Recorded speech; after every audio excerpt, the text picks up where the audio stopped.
Di sini Ya. kayak gini, Pak.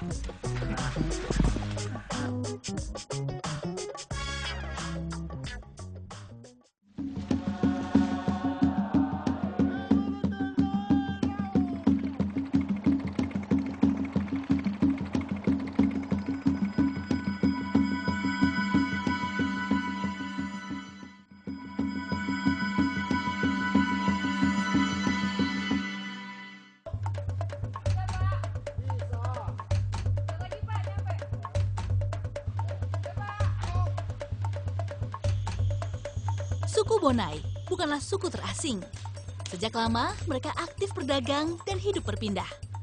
Namun karena lokasi tempat tinggalnya yang berada jauh di pelosok, pembangunan yang merata masih jauh dari lingkungan mereka. Alhasil, mereka masih sangat bergantung pada sungai dan hutan.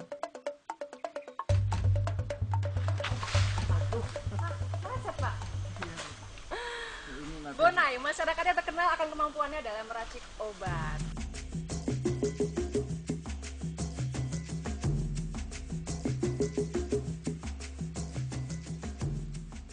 Wah, ini namanya tanaman apa Pak orang di sini nyebutnya? Kalau di sini, kalau bahasa kampungnya, daun kayu sengkuang. Daun kayu sengkuang. Iya. Oh, biasanya buat obat? Obat usap-usapan. Usapan kayak penyakit kulit penyakit gitu? Kulit. Oh, ini yang dicari daun yang muda apa yang tua? Yang muda lah. Yang muda, kayak gimana? Yang gini masih bagus? Begini bagus. Tuh, ini kalau dilihat, ini biasanya daunnya sepanjang apa sih ya?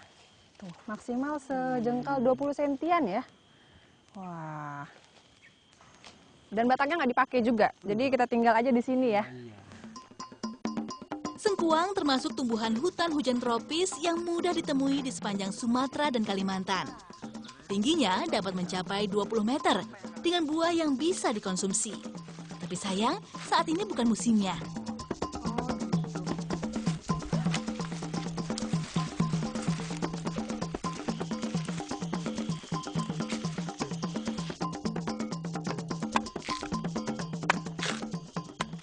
Caranya gimana Pak kalau digunakannya? Kalau untuk digunakan anti nyamuk, begini kan, dikorek dulu.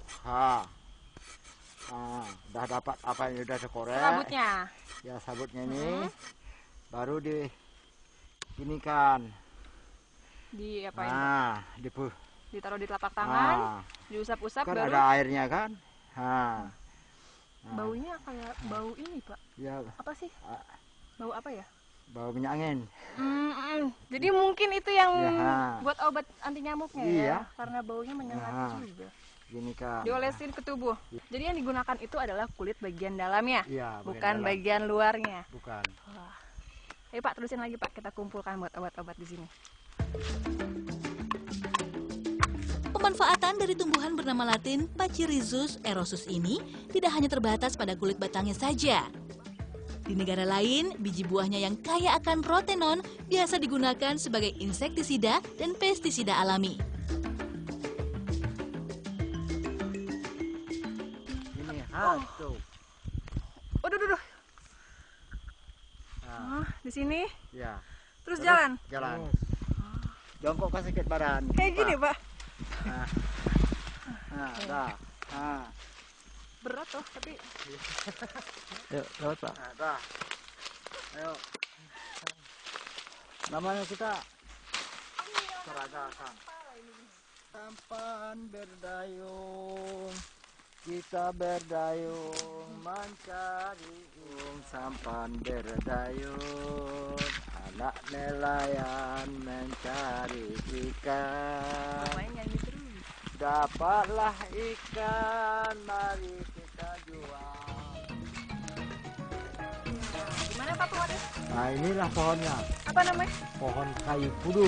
Kayu pudu. Ya. Pohon cempedak air atau Artocarpus kemando yang bergetah ini tersebar di sepanjang Semenanjung Melayu, Sumatera, dan Kalimantan. Jadi keluarnya tuh pelan-pelan banget. Dan sedikit demi sedikit. Setiap keluar juga saya cuma dapat segini. Tapi mesti sabar ya Pak ya ngumpulin kayak gini. Sabarlah. Dan warga suku Bonai ini biasanya menggunakan ini untuk obat kulit, dikumpulinnya di daun seperti ini. Lalu dibawa pulang dan kemudian dipindahkan ke wadah yang lain ya Pak? Iya. Kualitas kayu pudu atau perdu ini tergolong baik untuk dijadikan bahan bangunan. Sayangnya, warga Bonai harus merelakan jumlahnya berkurang satu demi satu, diambil oleh perambah hutan yang tidak bertanggung jawab.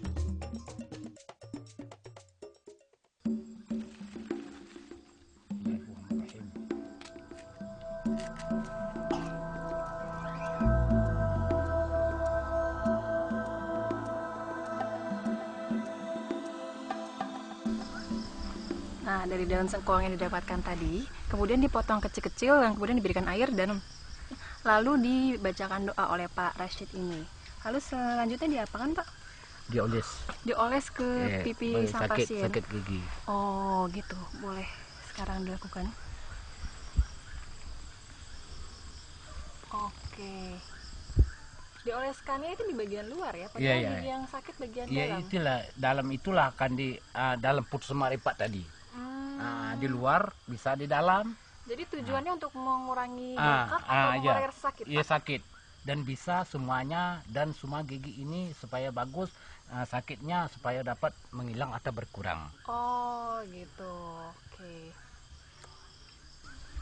Nah, suku Bonai percaya dengan mengusapkan air daun sengkoang ke pipi pasien dapat mengurangi gejala sakit gigi. Jadi tampaknya daun sengkoang ini memiliki semacam zat antiinflamasi dan dapat mengurangi rasa sakit gigi ya. Jadi selain sakit gigi mungkin bisa mengurangi gejala sakit kepala ataupun pembengkakan. Wah, percaya atau tidak, itu yang dipercayai oleh suku Bonai sejak ratusan tahun yang lalu.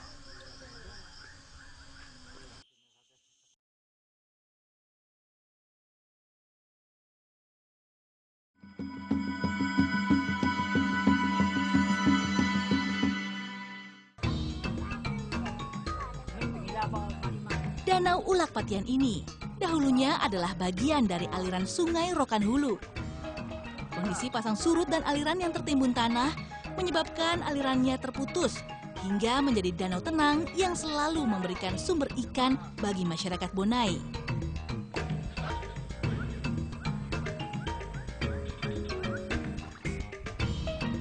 Bubu atau temilar yang kami gunakan berukuran kecil, 1 kali setengah meter dengan jejaring yang terbuat dari tali nilon.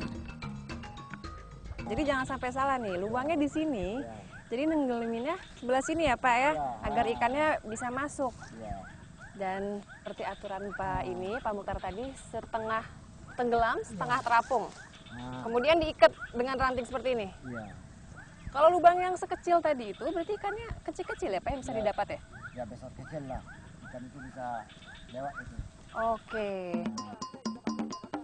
Bubu kecil berarti yang diperoleh juga ikan-ikan kecil.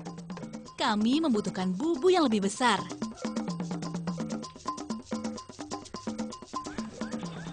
Biasanya apa yang masuk ke sini? Ikan bulan-bulan. Bulan-bulan? Ini bubunya yang dimasukkan Pak? Iya. Yang gede ini. Ini bubunya sekitar 2 kali lebih besar dari bubu yang tadi ya? Iya. Angkat kamu. Coba. Kita tengok bubu kita ini. Wah, Ada dapat enggak? berat banget. Ah, Oh, dapat 1 Pak. ah. Ikan apa ini? Ikan gabus ini. Oh. Kita ini. Besar kali.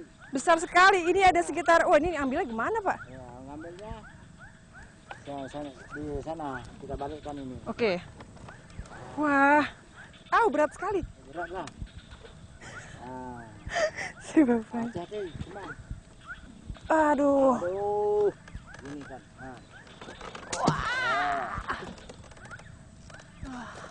Apa lagi? Ini ikan apa tadi Pak?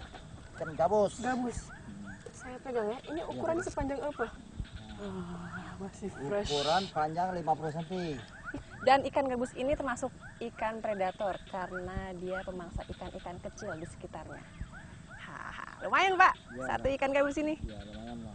1,5 kilo mungkin sampai 1,5 kilo, panjang 50. 50 cm.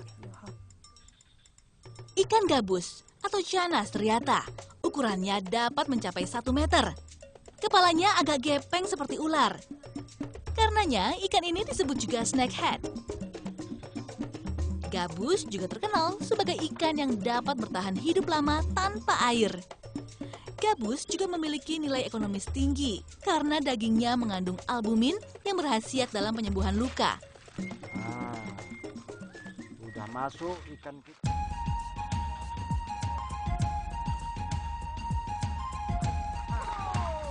Cara lain untuk mendapatkan ikan di danau ini adalah dengan cara menjaring. Jaring bisa dipasang melintang atau sejajar tepian sungai dengan bagian ujung meruncing yang merapat di tepi sungai.